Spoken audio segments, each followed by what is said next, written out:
ಇದು ಪುರಾತನ ಸಗರ ವಂಶಾಭ್ಯುದಯ ದುರ್ಜಯ ಯೌವನಾಶ್ವನಗರೇ. ಇದು ಪುರಾತನ ಸಗರ ವಂಶಾಭ್ಯುದಯ ದುರ್ಜಯ ಯೌವನಾಶ್ವನಗರೆ.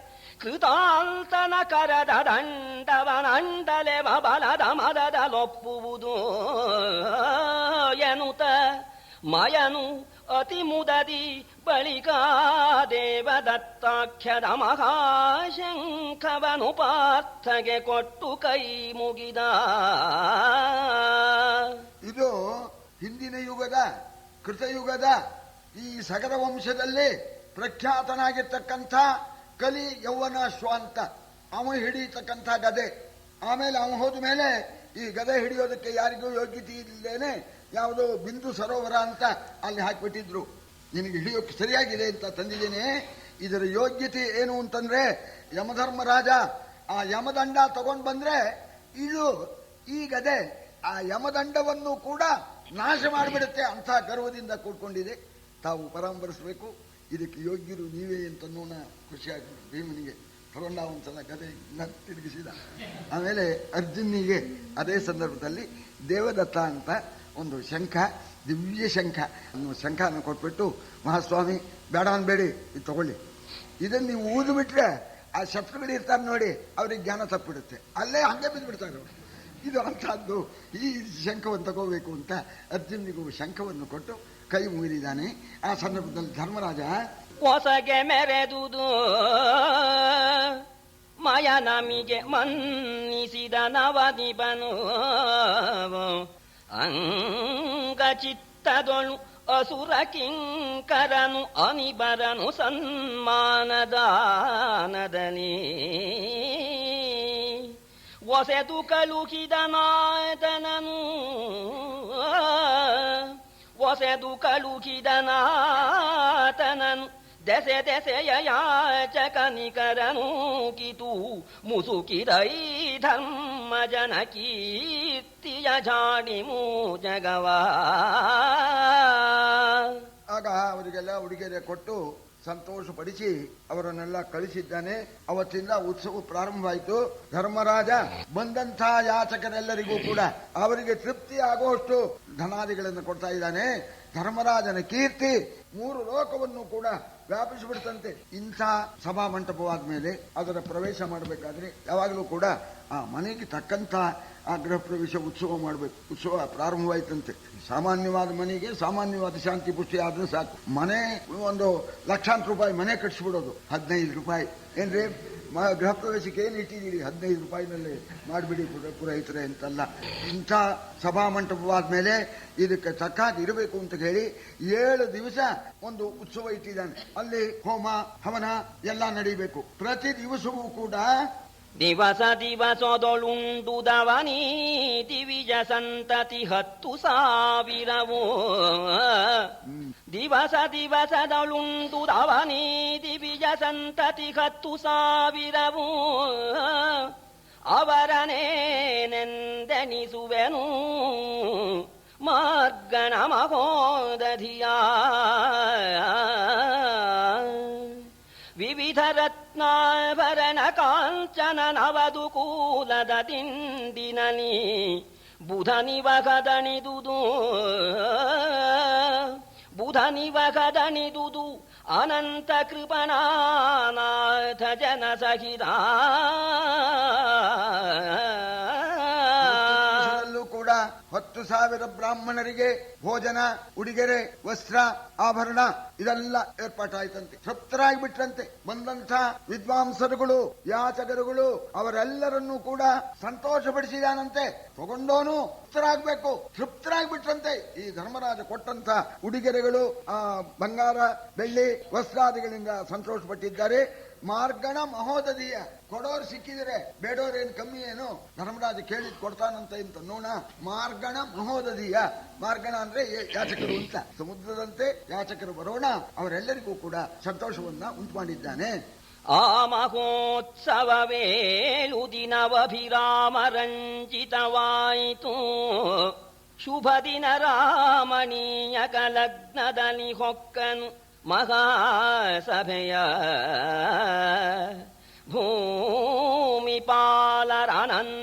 ಸುಜನಸ್ತೋಮವು ಅನುಜರಾಮರ್ತ್ಯರೆನಿಪಸನಾಮರಿದ್ದರು ರಾಯನಡ ಬಲವಂಕದಿದಿರಿನಲಿ 7 ದಿವಸ ಈ ರೀತಿ ಹವನ ಹೋಮ ಬ್ರಾಹ್ಮಣ ಭೋಜನ. ಆಮೇಲೆ 8ನೇ ದಿವಸ ಯೋಜಿಸಿದ ಇಷ್ಟ ಶುಭ ಮುಹೂರ್ತದಲ್ಲಿ ಸಭಾ ಮಂಟಪಕ್ಕೆ ಪ್ರವೇಶ.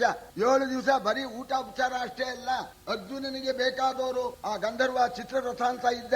ಈ ರೀತಿ 7 ದಿವಸದ ಉತ್ಸವ ನಡೆಯುತ್ತೆ. ಎಲ್ಲರಿಗೂ ಸಂತೋಷ ಆಗ್ಬೇಕು, ಕಚೇರಿ ಆಗ್ಬೇಕು, ಸಂಗೀತಕ್ಕೆ ಏರ್ಪಾಟ್ ಮಾಡುವಂತ ನೋಡ. ಆಗಲಪ್ಪ ನೀನು ಸ್ನೇಹಿತ, ಸಂತೋಷ ಮುಖ್ಯ. ತುಂಬೂರು ನಾರದರ ಸಂಗೀತ ನಡೆದೋಗ್ಬಿಡ್ತಂತೆ. 7 ದಿವಸ ಜಮಾವಣೆ, ಎಲ್ಲ ಸಂತೋಷ ಪಟ್ಟಿದ್ದಾರೆ.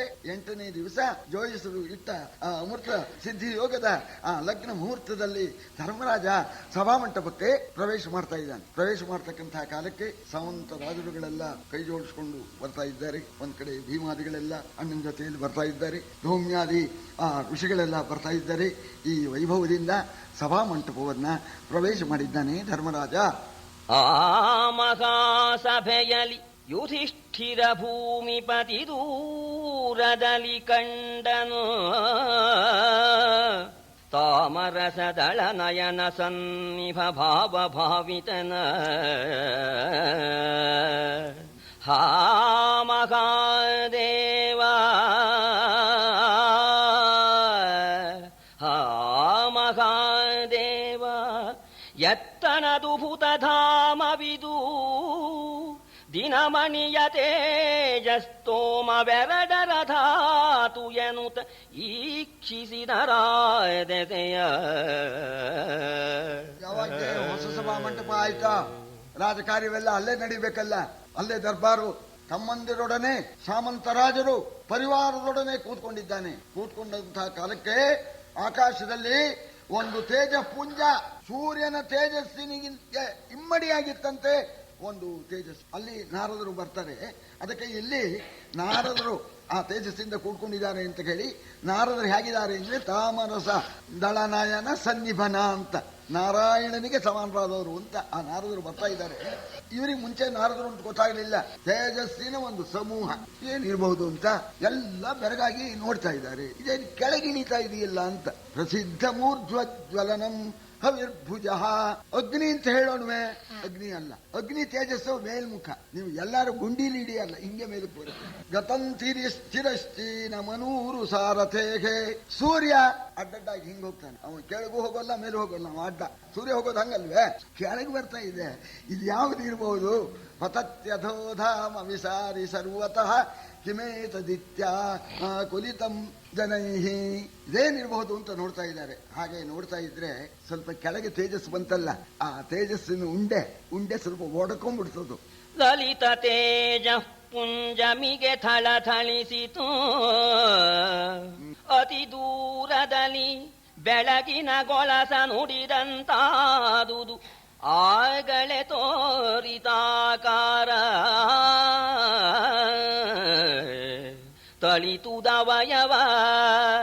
ತಳಿತುದವಯವ ಶುದ್ಧವರ್ಣ ಸ್ಥಳವು ನಿಮಿಷಕ್ಕೆ ಮುನಿವರಾಕೃತಿ ಕೊಳೆದುದು. ಆ ಕ್ಷಣವು ಈತನಾರದನೆಂದು ಅಖಿಲ ಜನ. ಮಾಘ ಕವಿ ಈ ಕೃಷ್ಣ ಪರಮಾತ್ಮನ ನೋಡೋದಕ್ಕೆ ನಾರದರು ದ್ವಾರಕಾಪಟ್ಟಣಕ್ಕೆ ಬಂದ್ರು ಅಂತ ಮೊದಲನೇ ಪದ್ಯದಲ್ಲಿ ಪ್ರಾರಂಭ ಮಾಡ್ತಾನೆ. ಆ 2ನೇ ಪದ್ಯದಲ್ಲಿ ಈ ನಾರದರು ಹೀಗೆ ಕಾಣಿಸಿದ್ರು ಅಂತ ಅದೇ ಪದ್ಯದ ಆ ಭಾವವನ್ನೇನೆ ಇಲ್ಲಿ ಇಟ್ಟಿದ್ದಾನೆ. ನೋಡ್ತಾ ಇದ್ರಂತೆ, ಏನ್ರಿ ಅದು ಅಂತ ತೇಜ ಪುಂಜ ಕಂಡ್ರೆ ಸ್ವಲ್ಪ ಕೆಳಗೆ ಬಂದ್ಮೇಲೆ ಅದು ಸ್ವಲ್ಪ ಒಡ್ಕೊಂಡೋಣ ಅಲ್ಲಿ ಕೈ ಕಾಲು ಎಲ್ಲ ಕಾಣಿಸ್ತಂತೆ. ಚಯಸ್ವಿಷಾಮಿತ್ಯವಧಾರಿತಂ ಪುರ ತತಶರೀರೀತಿ ವಿಭಾವಿತ ಆಕೃತಿಂ. ಆಮೇಲೆ ಇನ್ನೂ ಸ್ವಲ್ಪ ಕೆಳಗೆ ಬಂದ ಮೇಲೆ ಕೈ ಕಾಲು ಎಲ್ಲ ಕಾಣಿಸ್ತು. ಆಮೇಲೆ ಇನ್ನೂ ಸ್ವಲ್ಪ ಕೆಳಗೆ ಬಂದ ಮೇಲೆ ಆ ವೇಷಭೂಷಣಾದಿಗಳಿಂದ ಯಾವನೋ ಒಬ್ಬ ಪುರುಷ, ದಿವ್ಯ ಪುರುಷ ಬರ್ತಾ ಇದ್ದಾನೆ ಅಂತ ಮಾಡ್ಕೊಂಡ್ರು. ಇನ್ನೂ ಕೆಳಗೆ ಬರೋಣ ನಾರದರ ಅಂತ ಹೇಳಿ ಎಲ್ಲ ಜನವು ಕೂಡ ಆಶ್ಚರ್ಯಪಟ್ಟು ಎಲ್ಲ ಎದ್ದು ನಿಂತ್ಕೊಂಡ್ಬಿಟ್ರಂತೆ. ಹೇಗಿದ್ದಾರೆ ನಮ್ಮ ನಾರದರು? ಅನವರತವೂ ಕೂಡ ಗಾಯನ್, ಯಾವಾಗಲೂ ಗಾನ. ಆ ಪರಮಾತ್ಮನ ಆ ಗುಣಗಳನ್ನ ಗಾನ ಮಾಡತಕ್ಕಂಥದ್ದೇ ಅವರ ಕೆಲಸ. ಆ ನಾರದರು ಹೇಗಿದ್ದಾರೆ ಅಂದ್ರೆ, ದಣಿಯದಾಯತನ ಬೆರಳು ನಾರಾಯಣ ರವದ ವೀಣೆಯ ದಣಿಯದಾದನ ಬೆರಳು ನಾರಾಯಣರವದ ವೀಣೆಯಲಿ ಹೃದಯಾಂಗಣದ ಸೀಮೆಗೆ ಬಿಜಯವಾಗದು ಕೃಷ್ಣ ಪದ ಕೇಳಿ ಪ್ರಣವರೂಪದ ಭಾವಶುದ್ಧಿಯ ಕಣಿ ಪ್ರಣವರೂಪದ ಭಾವಶುದ್ಧಿಯ ಕಣಿ ಮುರಾರಿಯ ತನ್ಮಯದ ನಿರ್ಗುಣ ಮುನೀಶ್ವರ ನಿಳಿದನು ಇಂದ್ರಪ್ರಸ್ಥಪುರವರೆಗೆ. ಹೃದಯದಲ್ಲಿ ಯಾವಾಗಲೂ ಕೂಡ ಆ ಪರಮಾತ್ಮನ ಲೀಲೆಯನ್ನ ಧ್ಯಾನ ಮಾಡತಕ್ಕಂಥದ್ದು ಆ ಹೃದಯದಲ್ಲಿ. ಆ ಬೆರಳು ವೀಣೆ ತಂತಿ ಮೇಲೆ ಯಾವಾಗಲೂ ಕೂಡ ಆ ಭಗವಂತನ ನಾಮಗಳನ್ನ ನುಡಿಸ್ತಾ ಇರುತ್ತಂತೆ. ದಣುವೇ ಇಲ್ಲಂತ ಆ ಬೆರಳಿಗೆ, ದಣುವು ಅಂತಲೇ ಇಲ್ಲ. ನಾರಾಯಣನ ನಾಮಗಳನ್ನ ನುಡಿಸಿ ಬೆರಳಿಗೆ ದಣುವಿಲ್ಲ. ನಾರಾಯಣನ ಲೀಲೆಗಳನ್ನ ಧ್ಯಾನ ಮಾಡಿ ಇವರ ಮನಸ್ಸಿಗೆ ತೃಪ್ತಿ ಇಲ್ವಂತೆ. ಇವರನ್ನ ಒಟ್ಟಿನ ಮೇಲೆ ಪ್ರಣವ ರೂಪದ ಭಾವಶುದ್ಧಿಯ ಕಣಿ ಅಂತ, ಗಣಿ ಖಣಿ ಅಂತಾರಲ್ಲ, ಗಣಿ ಪ್ರಣವ ಸ್ವರೂಪ. ಪ್ರಣವ ಅಂದ್ರೆ ಸಾಕ್ಷಾತ್ ಪರಮಾತ್ಮ ಓಂಕಾರ, ಓಂಕಾರ ಸ್ವರೂಪದ ಒಂದು ಗಣಿ ಇದ್ದಾರಂತೆ ಇಂಥ ನಾರದ ಮಹರ್ಷಿಗಳು. ಮುರಾರಿಯ ತನ್ಮಯದ ಸಾಕ್ಷಾತ್ ಪರಮಾತ್ಮ ಕೃಷ್ಣ ಅಂತಲೇ ಅನ್ಕೊಳ್ಬಹುದು. ಸದ್ಗುಣ ಶಿರೋಮಣಿಯಾಗಿರ್ತಕ್ಕಂಥ ನಾರದರು ಈ ಧರ್ಮರಾಜನ ಆಸ್ಥಾನಕ್ಕೆ ಬರುವಂತವರಾದರು. ಬಂದ ನರಮನೆಗೆ ಆ ಮುನಿಯನಭಿವಂದಿಸಿದುದಾಸ್ಥಾನವು ಇದಿರಲಿ ನಿಂದು ವಿಜಯಂಗೈಸಿ ತಂದರು ಸಿಂಹವಿಷ್ಟರಗೆ. ಸಂದ ಮಧುಪರ್ಕಾರಿ ಸತ್ಕೃತಿಯಿಂದ ಪೂಜಿಸಿ, ಸಂದ ಮಧುಪರ್ಕಾರಿ ಸತ್ಕೃತಿಯಿಂದ ಪೂಜಿಸಿ ವಿನಯಮಿಗೆ ನಗುತೆಂದನವನೀ ಬಾಲನು ಉಚಿತೋಕ್ತಿಯಲಿ ನಾರದನ. ಇವರ ಸಭಾಮಂಟಪಕ್ಕೆ ಬರ್ತಾ ಇದ್ದಾರೆ. ಆಗ ಎಲ್ಲರೂ ಕೂಡ ಹೋಗಿ ನಾರದರನ್ನ ಸಭಾಮಂಟಪದ ಬಾಗಲದಲ್ಲೇನೆ ಎದುರುಗೊಂಡು ಸಮಸ್ತರೂ ನಮಸ್ಕಾರ ಮಾಡಿದ್ದಾರೆ. ಆಮೇಲೆ ನಗುತ್ತಾ ಸಂತೋಷದಿಂದ ಧರ್ಮರಾಜ ಅವರ ಕೈಯನ್ನು ಹಿಡ್ಕೊಂಡು ಒಳಗೆ ಕರ್ಕೊಂಡು ಹೋಗಿ ಸಿಂಹಾಸನ ಮೇಲೆ ಕೂರಿಸಿಬಿಟ್ಟು ಅವರಿಗೆ ಪಾದ್ಯಾರ್ಘ್ಯ ಪೂಜೆ ಮಾಡಿ ಮಧುಪರ್ಕ ಪೂಜೆ ಮಾಡಿಬಿಟ್ಟು ಬಹಳ ಸಂತೋಷದಿಂದ ಧರ್ಮರಾಜ ಕೈ ಜೋಡಿಸಿಕೊಂಡು ಕೇಳ್ತಾ ಇದ್ದಾನೆ. ಕುಶಲವೇ ನಿಮ್ಮಂಘ್ರಿಗಳಿಗೆ ಮುನಿನಾಥ, ಕುಶಲವೇ ನಿಮ್ಮಂಘ್ರಿಗಳಿಗೆ ಇಂದೊಸಗೆಯಾಯಿತು ನಿಮ್ಮ ದರುಶನವು ಅಸಮ ಸಂಸ್ಕೃತಿ ವನ್ಹಿದಗ್ಧರಿಗೆ ಅಮೃತ ವರ್ಷವಲೇ. ಪಶುಪತಿಯ ಪರಮೇಷ್ಠಿಯ ಆಮುರದ್ವಿಷನ ಸಾಮರ್ಥ್ಯದ ಸಗಾಢದ ದೆಸಗ ನಿಮಗುಂಟು. ಪಶುಪತಿಯ ಪರಮೇಷ್ಠಿಯ ಮುರದ್ವಿಷನ ಸಾಮರ್ಥ್ಯದ ಸಗಾಢದ ದೆಸಗ ನಿಮಗುಂಟೆಂದು ಕೊಂಡಾಡಿದನು ನಾರದನ. ನಮ್ಮ ಪಾದ ಕಮಲಗಳಿಗೆ ಕ್ಷೇಮವೇ ಅಂತ ದೊಡ್ಡವರಿಗೆ ಹಾಕಿ ಕೇಳ್ಬೇಕು. ಏನ್ರಿ ಚೆನ್ನಾಗಿದ್ದೀರೋ? ಇದೆಲ್ಲ ದೊಡ್ಡವರಿಗೆ ಕೇಳ್ಬೇಕಾದ್ರೆ ಹ್ಯಾಕೆ ಕೇಳಬೇಕು? ನಿಮ್ಮ ಪಾದ ಕಮಲಗಳಿಗೆ ಸುಕ್ಷೇಮವೇ ಸ್ವಾಮಿ. ಇವತ್ತು ನಮ್ಗೆ ದೊಡ್ಡ ಹಬ್ಬ ಅಂತ. ಯಾಕೆಂದ್ರೆ ನೀವು ಬಂದ್ಬಿಟ್ಟಿದ್ದೀರಿ. ನೀವು ಬಂದಿದ್ದೇ ಒಂದು ದೊಡ್ಡ ಹಬ್ಬ. ಜಂಜಾಟದ ಸಂಸಾರದಿಂದ ಬೆಂದ ನಮಗೆ ನಿಮ್ಮ ಬರುವಿಕೆ ಇದೆಯಲ್ಲ, ಇದು ಅಮೃತದ ಮಳೆ ಸುರಿದ ಹಾಗೆ ಅಂತ ಹೇಳ್ತಾ ಇದ್ದಾನೆ ಸ್ವಾಮಿ. ತಮ್ಮಲ್ಲಿ ಪಶುಪತಿಯ ಪರಮೇಷ್ಠಿಯ ಮುರದ್ವಿಷನ ಸಾಮರ್ಥ್ಯ ಅಂತ. ಪಶುಪತಿ ಪರಮೇಶ್ವರ, ಪರಮೇಷ್ಠಿ ಬ್ರಹ್ಮ, ಮುರದ್ವಿಷ ಅಂದ್ರೆ ನಾರಾಯಣ. ಬ್ರಹ್ಮ ವಿಷ್ಣು ಮಹೇಶ್ವರರ ಆ ಸೊಬಗು ತಮ್ಮಲ್ಲಿ ನೆಲೆಸಿದೆ. ನಾನು ಧನ್ಯನಾದೆ ಅಂತ ಹೇಳಿ ಧರ್ಮರಾಜ ಕೊಂಡಾಡೋಣ. ಆಗ ನಾರದರು ಧರ್ಮರಾಜನಿಗೆ ಕುಶಲವೇ ಮಗಿಂದು ಅರಸ ಕುಶಲವೇ ಮಗಿಂದೈದೆ ನೀನೀ ಬಸುಮತಿ ವಧುಗೊಳ್ಳಿದನೆ ಶೋಭಿಸುವುದೇ ಭವರಾಜ್ಞೆಯಲಿ ವರ್ಣಾಶ್ರಮಾಚಾರ. ದೆಸೆ ದೆಸೆಗಳು ಅಮಲಾಗ್ನಿಹೋತ್ರ ಪ್ರಸರ ಧೂಮಧ್ವಜಗಳೇ ದೆಸೆ ದೆಸೆಗಳ ಅಮಲಾಗ್ನಿಹೋತ್ರ ಪ್ರಸರ ಧೂಮಧ್ವಜಗಳೇ ನಿಂದಿಸರಲೆ ದುರ್ಜನರು ಸುಜನರನು ಎಂದ ನಾನು ನಿಬ. ಚೆನ್ನಾಗಿದೆ ಒಪ್ಪ ಮಹಾರಾಜ, ನೀನು ಈ ಭೂಮಿಗೆ ಒಳ್ಳೆಯ ರಾಜನಾಗಿದ್ದೀಯೇನಪ್ಪ ಅಂತ ಕೇಳ್ತಾರೆ. ರಾಜ ಇರ್ತಾನೆ, ಒಳ್ಳೆಯ ರಾಜನಾಗಿದ್ದೀಯೋ ಅಂತ ಇವರು ಪ್ರಶ್ನೆ ಮಾಡ್ತಾ ಇದ್ದಾರೆ. ನಿನ್ನ ಆಜ್ಞೆಯಿಂದ ಪ್ರತಿಯೊಂದು ವರ್ಣದವರು, ಪ್ರತಿಯೊಂದು ಆಶ್ರಮದವರು ತಮ್ಮ ತಮ್ಮ ಧರ್ಮವನ್ನ, ಕರ್ಮವನ್ನ ಚೆನ್ನಾಗಿ ನಡೆಸ್ತಾ ಇದ್ದಾರೇನಪ್ಪ. ದಿಕ್ಕುಗಳಲ್ಲಿಯೂ ಮೂಲೆಗಳಲ್ಲಿಯೂ ಕೂಡ ಈ ಹೋಮ ಧೂಮ ವ್ಯಾಪಿಸಿಬಿಟ್ಟು ಸರಿ ಧೂಮಧ್ವಜವಾಗಿ ದಿಕ್ಕುಗಳೆಲ್ಲ ಕಾಣ್ತಾ ಇದೆಯೇನಪ್ಪ ಅಂತ ಕೇಳ್ತಾ ಇದ್ದಾರೆ. ಸಜ್ಜನರನ್ನ ದುರ್ಜನರು ಹಿಂಸೆ ಮಾಡ್ತಾ ಇಲ್ಲವೇ ಅಂತ ಕೇಳ್ತಾ ಇದ್ದಾರೆ. ಹೀಗಿದೆಯೇ ಹೀಗಿಲ್ವೇ ಅಂತ. ಇದು ನಮ್ಲಾಯರು ಪ್ರಶ್ನೆ ಮಾಡಿದಾಗ ಅಂತ ನಾನು ಹೇಳಿದ್ನಲ್ಲ, ನಮ್ಲಾಯರು ಕೇಳಿದಾಗ ಹೀಗಿದೆಯೇ ಅಂದ್ರೆ ಇದೆ ಅನ್ಬೇಕು, ಹೀಗಿಲ್ವೇ ಅಂದ್ರೆ ಇಲ್ಲ ಅನ್ಬೇಕು. ಅದಕ್ಕೆ ಹಾಗೆ ಕೇಳ್ತಾ ಇದ್ದಾರೆ. ಇದು ಕಚ್ಚಿತ್ ಅಂತ ಸಂಸ್ಕೃತದಲ್ಲಿ ಕಚ್ಚಿತ್ ಹೀಗಿದೆಯೇನಪ್ಪ ಅಂತ ಆ ಕಚ್ಚಿತ್ತು ಅಂತ ಪ್ರಯೋಗ. ಈ ಕವಿ ಇದನ್ನ ಬಹುಶಃ ವಾಲ್ಮೀಕಿ ರಾಮಾಯಣದಿಂದ ಸಂಗ್ರಹ ಮಾಡ್ಕೊಂಡಿರ್ಬೇಕು ಅಂತ ಕಾಣುತ್ತೆ. ವಾಲ್ಮೀಕಿ ರಾಮಾಯಣದಲ್ಲಿ ರಾಮನ್ನ ಕರ್ಕೊಂಬಂದು ಪಟ್ಟಾಭಿಷೇಕ ಮಾಡ್ತೀನಿ ಅಂತ ಹೇಳಿ ಭಾರತ ಹೋಗ್ತಾನೆ. ರಾಮ ಚಿತ್ರಕೂಟದಲ್ಲಿ ಇರ್ತಾನೆ. ಆಗ ರಾಮ ಅಂತ ಹೋಗಿ ಆ ರಾಮನ ಪಾದದ ಬುಡದಲ್ಲಿ ಬಿದ್ದ್ಬಿಡ್ತಾನೆ. ಭರತ ಅಂತ ಮುಂಚೆ ಗೊತ್ತೇ ಆಗೋಲ್ಲ. ರಾಮನಂತ ಜಟಾಧಾರಣೆ ಮಾಡ್ಕೊಂಡಿರ್ತಾನೆ. ಆಮೇಲೆ ಭರತ ಅಂತ ಗೊತ್ತಾಯ್ತು. ಆಗ ಭರತನ ಎಬ್ಬಿಸ್ಕೊಂಡು ತೊಡೆ ಮೇಲೆ ಕೂರಿಸ್ಕೊಂಡು ರಾಮ ಕೇಳ್ತಾನೆ. ಅಲ್ಲೂ ಸುಮಾರು 100 ಪದ್ಯ ಇರಬೇಕು.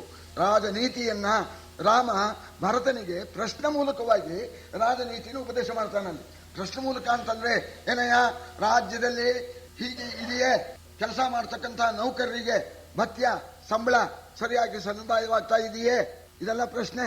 ಸೈನಿಕರಿಗೆ ಸರಿಯಾಗಿ ಕಾಲಕ್ಕೆ ಅವರಿಗೆ ಭತ್ಯ ಸಂಬಳ ಸಂದಾಯವಾಗ್ತಾ ಇದೆಯೇ ಅಂತ ಹೀಗೆ ಪ್ರಶ್ನೆ ಕೇಳ್ತಾನೆ. ಹಾಗೆ ಇಲ್ಲೂ ಕೂಡ ನಾರದರು ಧರ್ಮರಾಜನಿಗೆ ಪ್ರಶ್ನೆ ಮೂಲಕವಾಗಿ ಸಕಲ ಧರ್ಮ ವಿಚಾರ, ಸಾಮಾನ್ಯ ಧರ್ಮ ಮತ್ತು ರಾಜಧರ್ಮ, ರಾಜನೀತಿ ಆ ಪ್ರಶ್ನೆ ಕೇಳ್ತಾರೆ. ಬಹಳ ಇದೆ, ಇದು ಹೆಚ್ಚು ಹೇಳೋದಕ್ಕೆ ಅವಕಾಶವೂ ಇಲ್ಲ. ಆದ್ರಿಂದ ಕೆಲವು ಮುಖ್ಯವಾದ ಪ್ರಶ್ನೆಗಳನ್ನ ನಾರದರು ಕೇಳಿದ್ದನ್ನ ತಮ್ಮ ಮುಂದೆ ವಿಜ್ಞಾಪನೆ ಮಾಡಿಕೊಳ್ತೇವೆ.